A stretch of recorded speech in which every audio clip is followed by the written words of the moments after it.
Assalamualaikum warahmatullahi wabarakatuh. My name is Intan Cilisari. I'm from A2 class English Education 2018.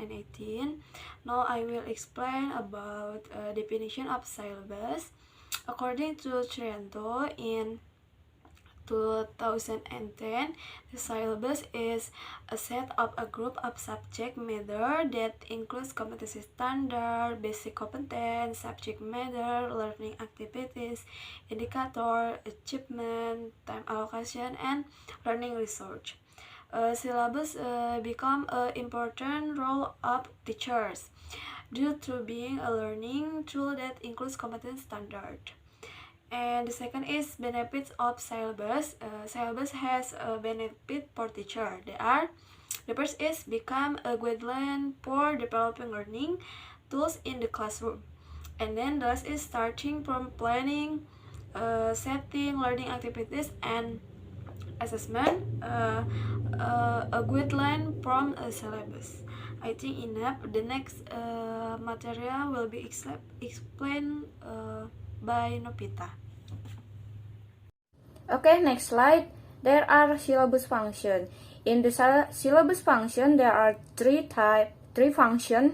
In the first, there are facilitate, expedite, and improve teacher in the implementation of learning. Nah, di sini untuk mempermudah, memperlancar, dan meningkatkan guru dalam pelaksanaan pembelajaran. And the second one will make teachers become professional in the implementation of learning. Nah, di sini juga akan menjadikan guru menjadi profesional dalam pelaksanaan pembelajaran.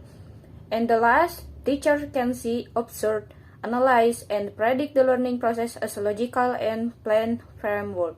Nah, guru juga dapat melihat, mengamati, menganalisis, dan memprediksi proses pembelajaran sebagai kerangka kerja logis dan terencana.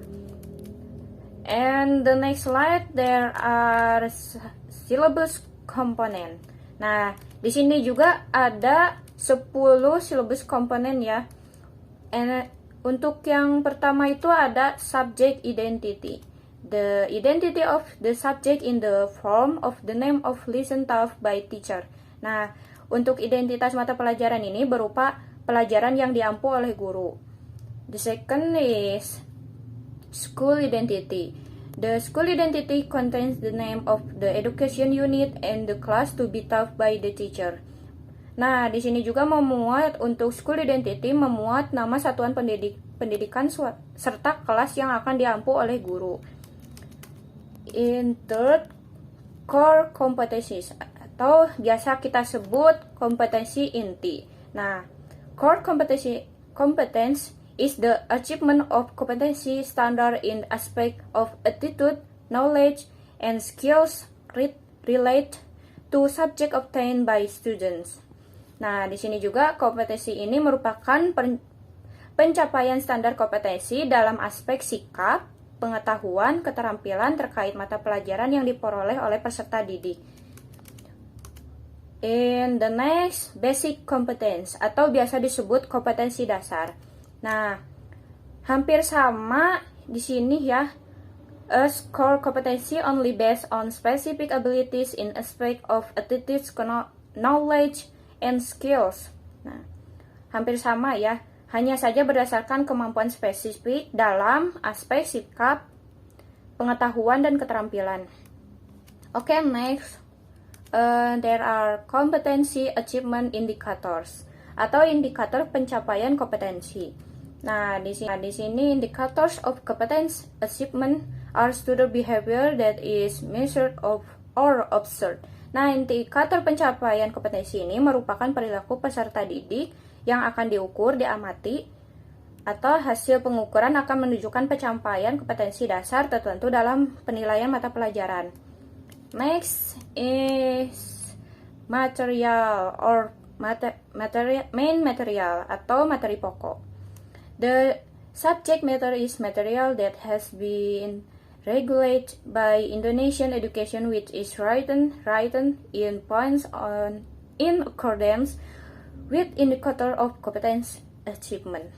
Nah, materi pokok ini berisi fakta, konsep, prinsip, dan prosedur yang relevan dengan kondisi kondisi kelas. Next is learning atau pembelajaran. Nah, learning is process of achieve activities in the classroom. Actors in learning are teachers and students.